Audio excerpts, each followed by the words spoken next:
think about the 16 and 2, which can't be written as subconsecutive numbers? Are there any other numbers like that? There are a whole host of questions that you could be asking yourself.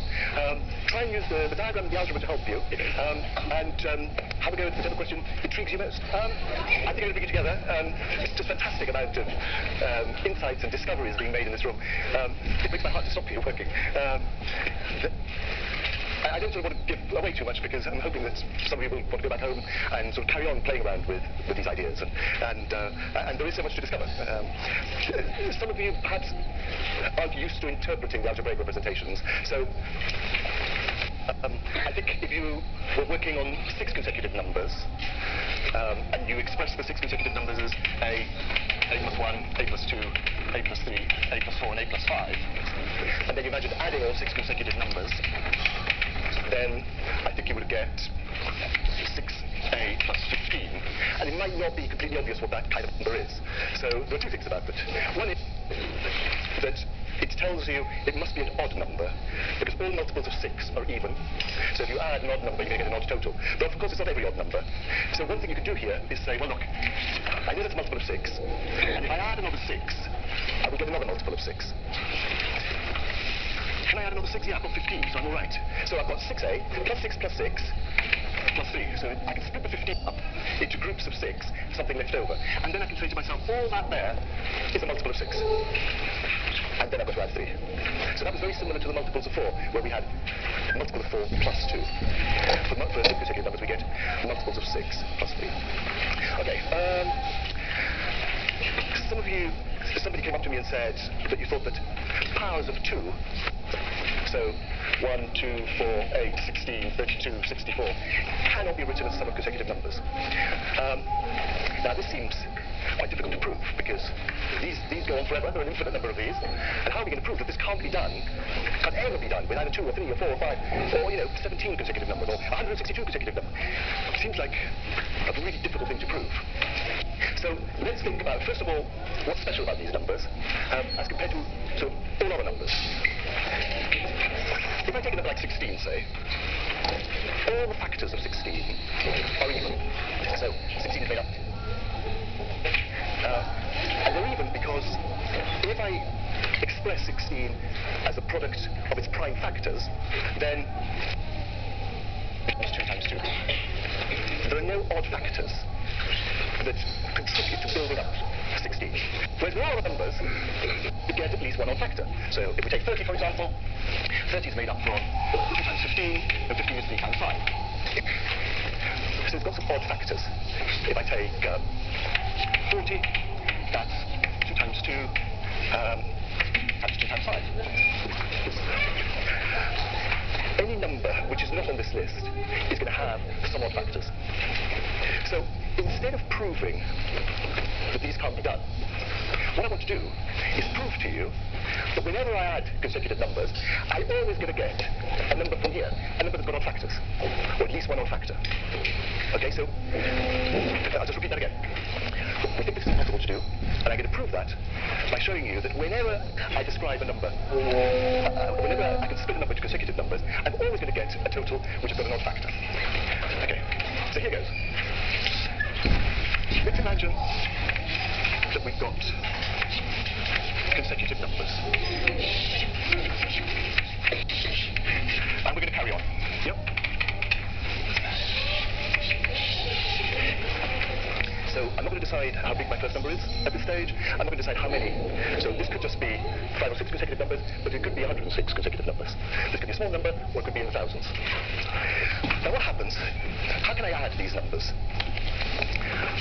Well, one thing I can do is I can take this and turn it upside down, and like a jigsaw, fit it in. See if I can get these to be more or less. So that maybe these should be a bit longer.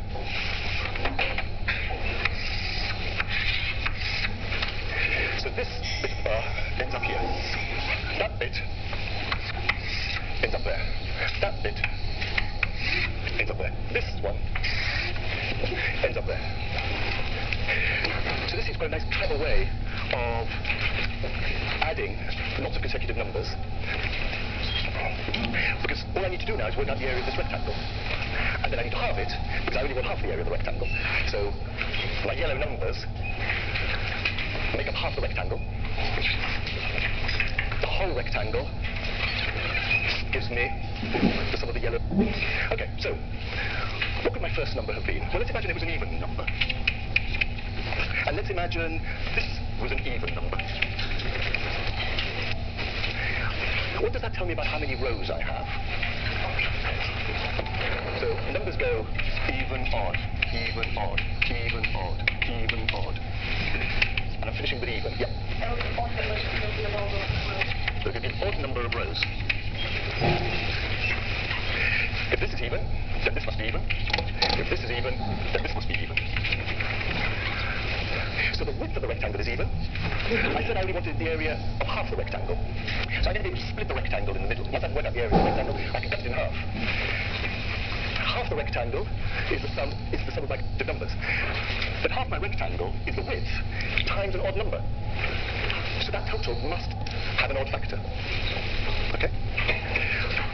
But what if we didn't start with an even number and finish with an even number? What if we started with even and finished odd? So if this is odd, this would have to be odd. Would this still be odd? So now, okay, we want to work out the area of half this rectangle. So this is even, so half the rectangle I can just imagine splitting this way this time. And I'm going to get the area of the top half. What can you tell me about the width of the top half? Even plus odd is going to be an odd width. So the area of the top rectangle will be a number which has got an odd factor. So perhaps we shouldn't start with even. That's where our mistake was. Perhaps, why don't we start with odd and finish with odd? Start with odd, finish with odd. What can you tell me about the width of that? Is it going to be even or odd? That's going to be even. Yes? Odd number plus odd number gives us an even total. What happens here? How many rows am I going to have? If I start odd, I go odd, even, odd, even, odd, even, odd, even, and an odd. So that's going to be odd. So now, the area of the whole rectangle can be halved by cutting it here. Half the area of the rectangle represents my number that I'm representing by my consecutive numbers, and this gives me a rectangle with an odd height. So it must have an odd factor. So the only thing that we haven't tried is starting odd, finishing even. Odd, finishing even. If I start odd, finish even. Odd plus even. You can see what's going to happen. I can split the whole rectangle in half this way because I've got an even total, an even height, but the width of what's left is an odd number, and so it's going to have an odd factor. So whenever I add consecutive numbers, I always end up with a total that had at least one odd factor. That is why I can never end up with a number here from this collection. Okay. I partly want to show you this because we're so used to explaining things algebraically, and of course one could do this algebraically, but I think the diagrammatic proof is rather more beautiful than the algebraic one. And I suspect many of the adults in this room will have leapt to doing things algebraically and perhaps just not known that there are things that we can work diagrammatically. We've run out of time, so I hope today has sort of inspired you to go and be playful with numbers. Some of my colleagues are encouraging you to be playful with shapes and paper folding and things of that sort. Some of my colleagues have published problems encouraging you to be sort of playful with games of strategy. So whatever takes your fancy, I'm hoping that there'll be something to appeal to all of you in wild maths. So do pick up a card as you leave. Do send us your solution. Thank you very much for joining in and for participating, and I hope you keep enjoying your mathematical adventure. Thank you very much.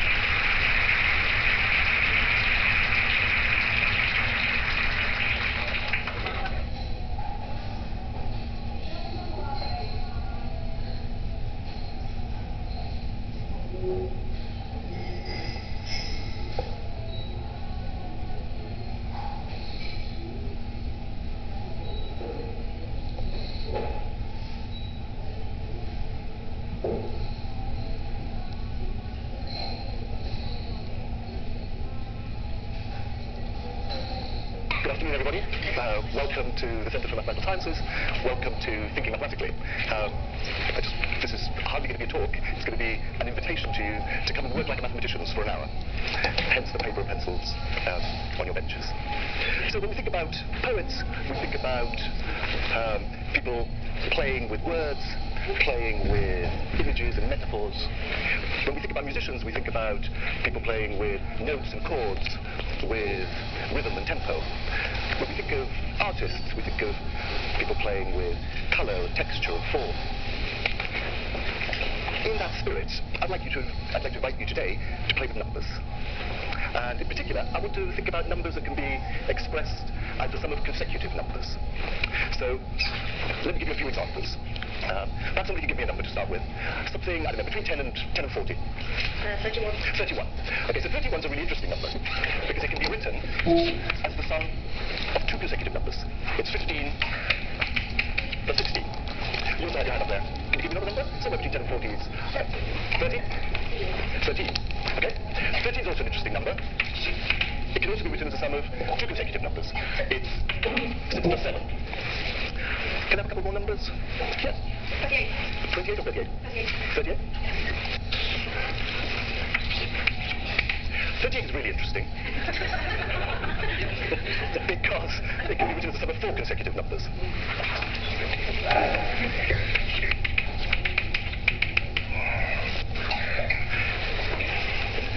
Yes? 2 is a really interesting number. I can write it as a sum of consecutive numbers. Yep. 15. Incredibly interesting. It can be written as a sum of two consecutive numbers. But it can also be written as a sum of three consecutive numbers. It's 4 plus 5 plus 6. And it can also be written as a sum of five consecutive numbers. It's 1 plus 2 plus 3 plus 4 plus 5.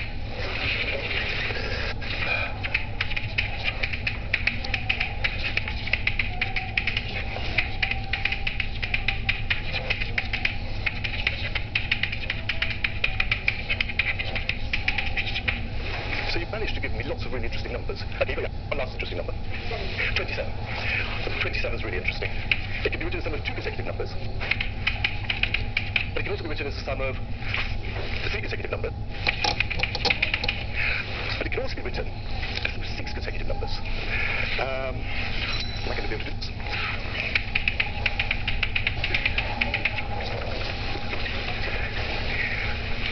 Thanks for that. I want to give you 5 or 10 minutes to and see whether you can write them as a sum of consecutive numbers. And what I'm hoping you'll do is as you go choosing your numbers and writing them as sum consecutive numbers, you'll start noticing general, notice some similarities between numbers that can be written as three consecutive numbers or four consecutive numbers. So be on the lookout, because when we come back together, I'm going to ask you perhaps to share some of the general patterns that perhaps you've noticed. I'm hoping you will have paper and pencil. I've got a very helpful assistant there at the back. If you have a missing paper or pencil, just wave your hands and he'll come round and provide what you need. Okay, enjoy.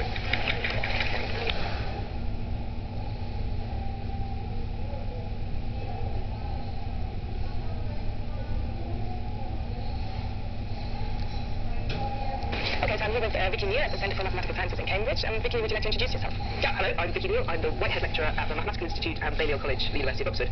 So my job is teaching undergraduates and getting involved in outreach, public engagement with maths, those kinds of things. And first off, could you tell us what you like most about doing mathematics? Yeah, it's really hard. I really like the challenge, whether that's trying to solve a difficult problem, whether it's understanding some difficult concepts. The harder it is, the better the buzz of satisfaction when you have solved it, when you've connected the ideas, you've understood it, you've had an idea to solve the problem. That's fantastic feeling. So even if it's hard and some people might be scared of it, it's really, really worth sticking to it then? Yeah, exactly. I mean, some problems are too hard for me to be able to solve with my current level of knowledge or something, but a problem that I think I might have a reasonable chance of attacking is definitely worth persisting, persevering, because the payoff when it works out is great, and sometimes it doesn't work, and well, never mind.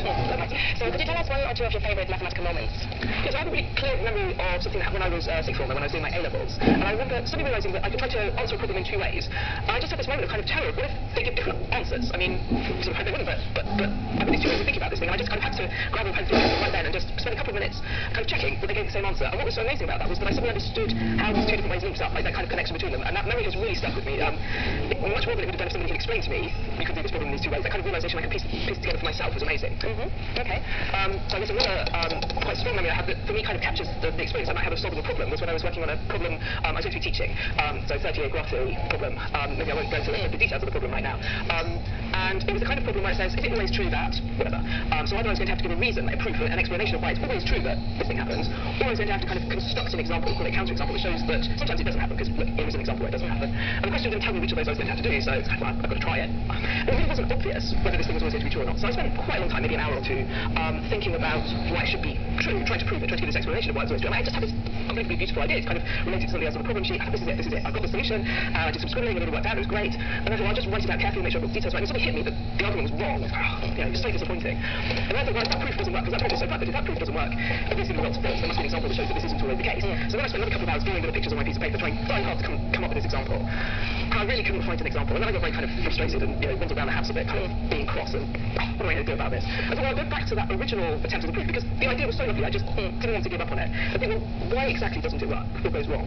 And when I looked at the argument really carefully, this is a really good thing to do in doing maths, because why doesn't the argument work for this problem? And when I realised really precisely, when I pinpointed what the problem was, I realised how I could fix the argument. So it was always true. The beautiful proof became even more beautiful when I sort of found a way to make it correct. But the experience of spending a couple of hours looking for counterexamples was actually really important in that journey. It sort of might seem like wasted time, but actually I learned a lot more about the kinds of objects I was dealing with and how they worked and so on. So that was really important in my journey on that problem. So it's a real experience. It's a real going backwards and forwards and barring yourself into... Yeah, it's hard to know when to decide, to give up on an idea and try something else and all that kind of thing. It did feel like a journey. My recollection of that afternoon I spent working on this problem is very much like that kind of adventure. Well, I could go down this path, or I could go down this path, and how am I going to decide? And what is this a dead end? Do I need to turn around and go back? All of that. Definitely. So, since we're talking about adventures and journeys, and how important do you think it is to be creative in doing mathematics? Yeah, incredibly important. At the same time, I'm not quite sure that I know what creativity is. It sort of feels like a slightly overused word. I mean, when you're doing maths, it's really important that you're technically comfortable with what you're doing, and that you're creative. And the creative bit sounds much more exciting than the technical proficiency, although they're actually both potentially really interesting. But for me, creativity is incredibly important. That comes in different ways. So that might be generating lots of ideas. So like when you're working on a problem and you get this thing, I've got no idea how to start, and then you sort of play around and then you start to have a few ideas. And you have this kind of fearlessness, I think. So you sort of have these ideas, and sometimes you sort of, in order to really get engaged with the problem, you have to be sometimes really brave, because 99% of these ideas won't work out, and you have to kind of reconcile yourself to knowing that, well, it doesn't matter if these ideas don't work out. Even if I spend 3 hours thinking really hard about this idea, or even 3 months if it's a research problem, and then I discover it doesn't work, I still learned about the problem. That's still going to help me, like my playing around with trying to find examples for this graph theory problem I was telling you about. That's not wasted time, because it's all learning about it, but it can be quite hard to throw yourself into trying out an idea when there's always this little voice in the back of your head saying, it might not work. But also making connections, I think that can be a really creative activity in maths, kind of finding similarities in two seemingly different situations, and then I'm picking, well, what is that connection between them, or two different ways to answer the same problem, like I was mentioning earlier, and why are those two ways related? What otherwise, these are really mathematical things to be doing, kind of exploring the structure, but it can take a real kind of leap of insight to think, well, maybe this thing over here might be connected with this apparently totally different thing over here. So I think creativity is incredibly important. Thank you very much.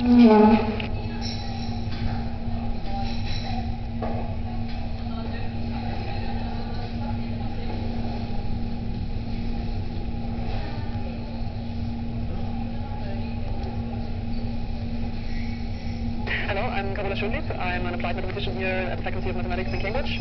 I work on developing mathematical techniques to analyze and process images coming from various different contexts, from medical imaging and healthcare, looking at CT, MRI scans, to collaborating with forest ecologists with questions about forest health. They ask questions such as they want to identify trees from images from data that they acquire from the airplane, are interested in properties of these trees, such as ground width or tree height, to get an idea of what the forest consists of. So I work on both developing those techniques, making sure that they are actually consistent with the solutions that they give make sense, till actually carrying them all the way through to making them work in an application. What do you like most about doing mathematics? There are different things, but one of the things that I really like is if you have thought about and studied a very complex question, problem, and you come slowly to the point that you actually understand it, and that you might even be able to come up with a solution. So this is something I really love. What I also love is if, in various different situations, when you read a research article, or when you discuss with a colleague, or when you listen to a talk at a conference, and you get all of a sudden you get this idea of maybe a cool problem that you should be looking at, or maybe a solution to a problem that was already always in the back of your head. And this is something I really, really like. So one very good example for that happened 3 years ago when a colleague of mine from the University of Quito in Ecuador came to visit us here in Cambridge to give a seminar, a talk and a seminar. And he works in a very different field than I do. I went to his talk just to see what he's doing. And I sat there and I thought, wow, this is really cool stuff. And I thought more, and we went for a coffee afterwards, we discussed it, and I went away, and on the next day I thought, well, actually, what he's doing could actually help me in a problem that worried me already actually since the start of my career, kind of. This was one of the big issues in image analysis. And I wrote down what I thought on a piece of paper, formalizing the idea that I had, sent it to him, and since then we are collaborating, and we have written many research articles about that, and I think we will continue for a much longer time. So collaboration is something that you really enjoy? I enjoyed it very, very, very much, and I think also modern mathematics nowadays needs to go more and more in this direction. This image that we have from the mathematician sitting in his office, working all alone in front of a blackboard or just at a desk is in the past. I think to go towards developing mathematics that actually helps very pressing problems nowadays. I mean, we hear about big data all the time. It needs very different tools for mathematics to be combined, and for that we need to discuss with each other. Yeah. Can you tell us about one of your favorite mathematical moments? That's quite a hard one. There are various ones, I think, in different